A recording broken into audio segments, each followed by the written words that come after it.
Por eso mi editorial de hoy está titulado Soberbia y Negligencia. Y le voy a agregar soberbia y negligencia que nos va a costar a todos. La mala praxis del gobierno no tiene un seguro. La gestión ruinosa de la expropiación de la petrolera YPF terminó con un fallo condenatorio contra la Argentina que se ha convertido en el más grave que la justicia de Estados Unidos haya aplicado a otro Estado. Porque la condena no es contra YPF, la condena es contra el Estado argentino. Por tanto, no la va a pagar YPF. La vamos a pagar todos nosotros, incluyendo ese 43% de pobres que supieron generar este gobierno populista. La reciente decisión de la justicia estadounidense contra el Estado argentino por la reestatización de la petrolera YPF allá en el 2012, yo diría que fue el último capítulo de una nefasta historia. Si algo nos faltaba, ahora apareció esto. Pero no es que no estaban los planes. Precisamente en el 2012 y en otra emisora, yo anticipaba que esto nos iba a suceder. Pero no era porque no se necesitaba ser muy inteligente para esto. Se necesitaba indagar un poquito y ver que las cosas no son como se te antojan por una cuestión ideológica, sino que hay normas, hay leyes, hay estatutos que hay que respetar.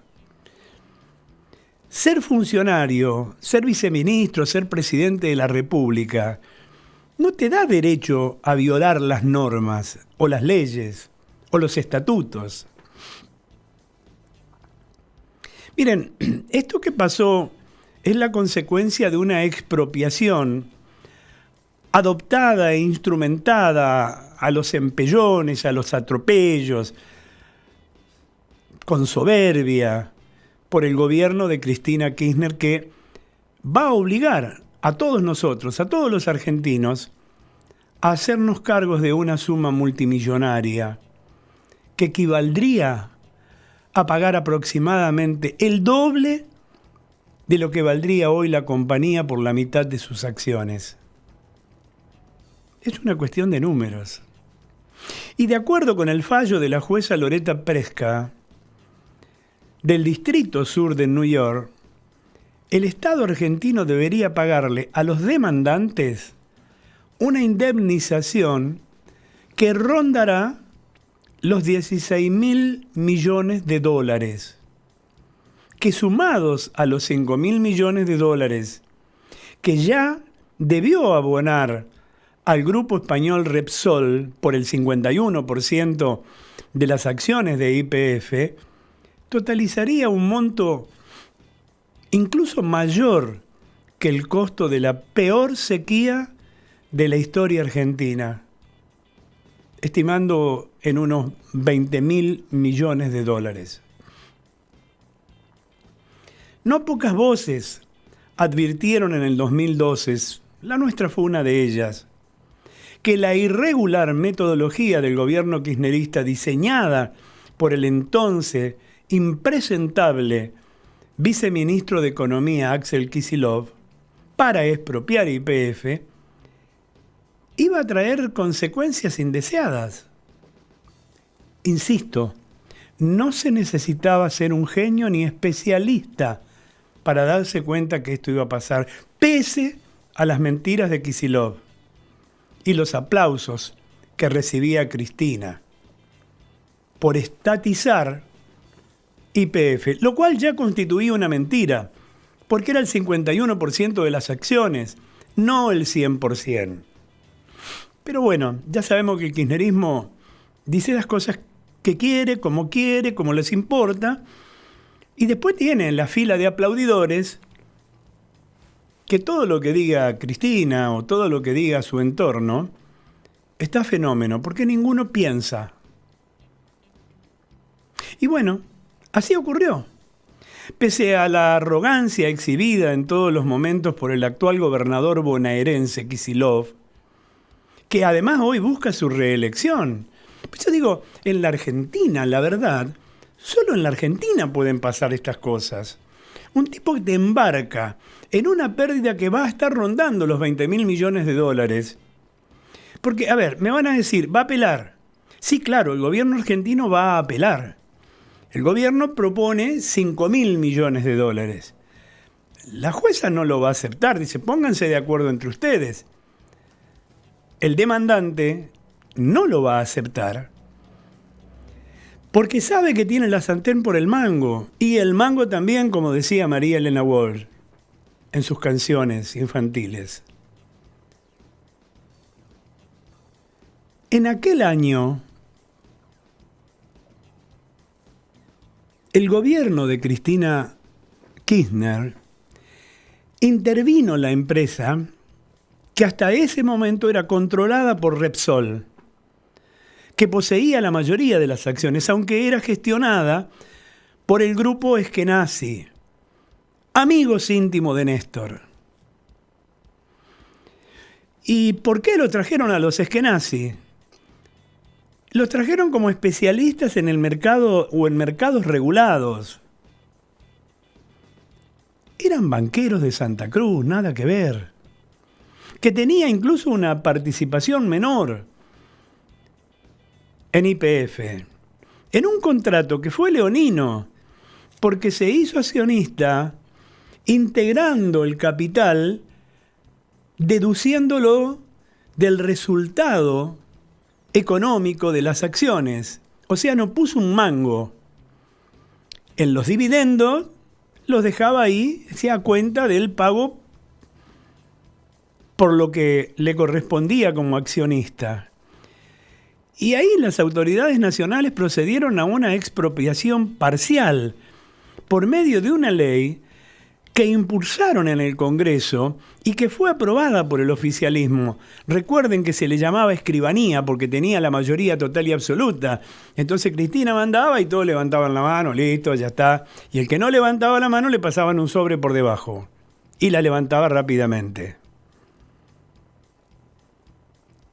Y entonces pasó por el Congreso y fue aprobada por el oficialismo y una porción de legisladores de la oposición que debieran rendir cuenta también, todos.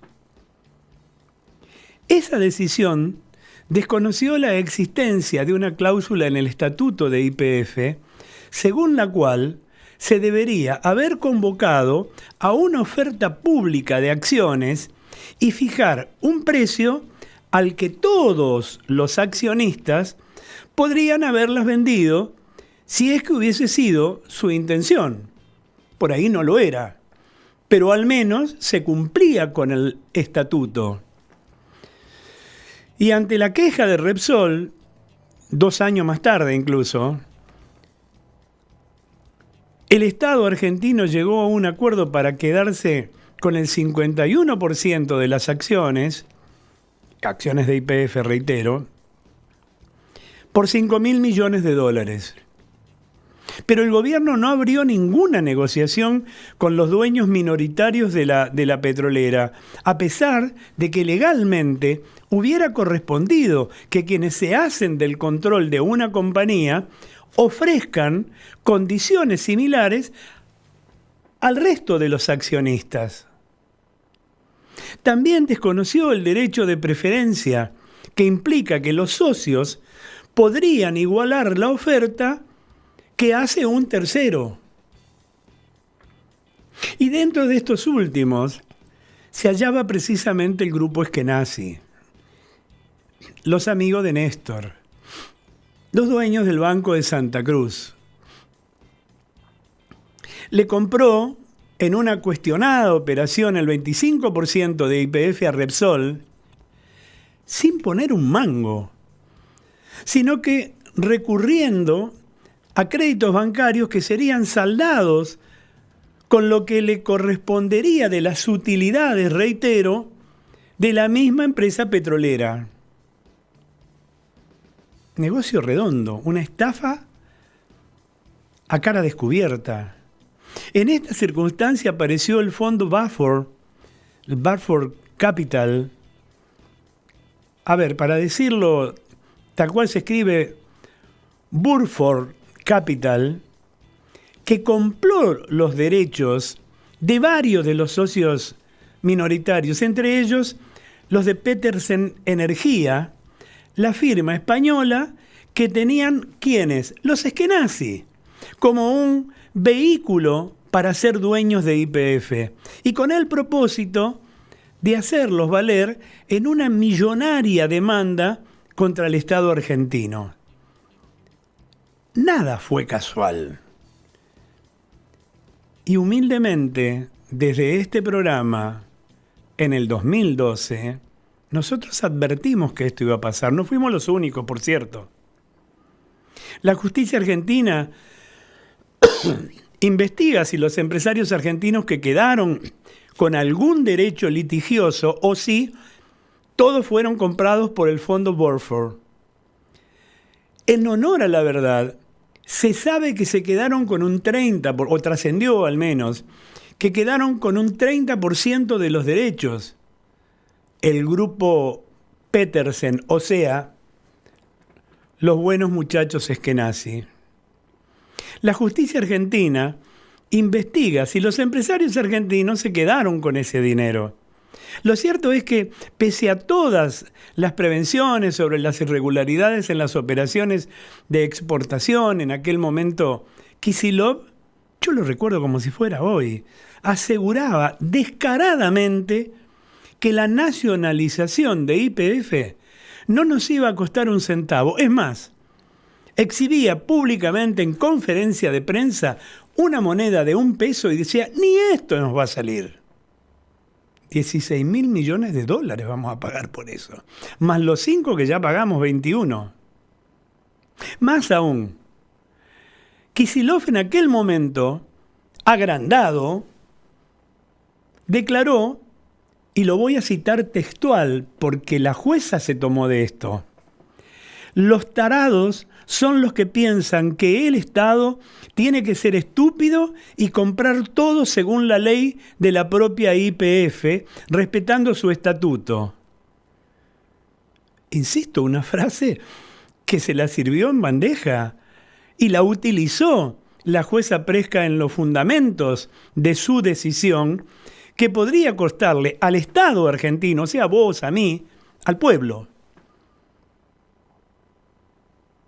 la friolera de 16.000 millones de dólares más los intereses que corran hasta su propia liquidación. Porque claro, el gobierno argentino va a apelar y en la apelación iba a ser larga y en la negociación, en el tire y afloje, por cada año se va a seguir sumando el 8% anual de intereses sobre este monto. O sea, 1.000 y pico de millones de dólares por cada año que esto se demore, que vamos a pagar nosotros, el pueblo.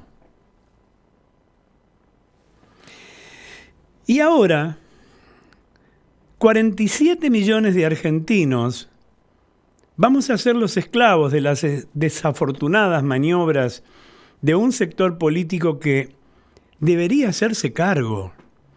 Yo digo, hay definitivamente que dictar una ley, señores legisladores, que condene la mala praxis, que se pueda hacer un juicio político a quienes cometen este tipo de ingenuidades que nos cuesta dinero, o al revés, este matonerismo ideológico que nos va a costar dinero a una nación que ya tiene bastante problemas, ¿no?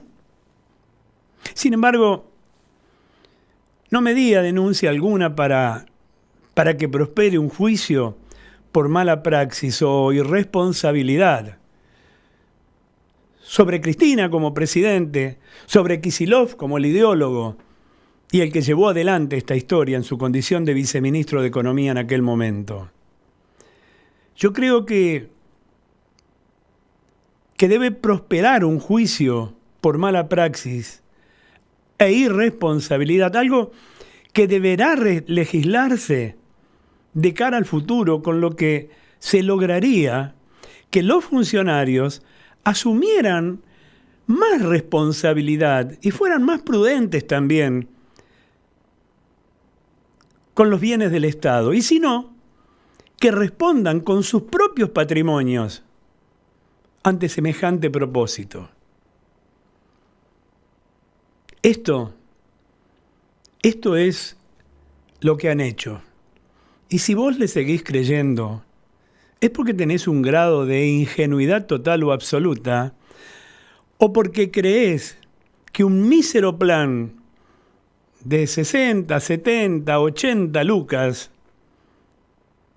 va a pagar este golpazo enorme que hace que si terminamos perdiendo al 100% de lo que la jueza sentenció,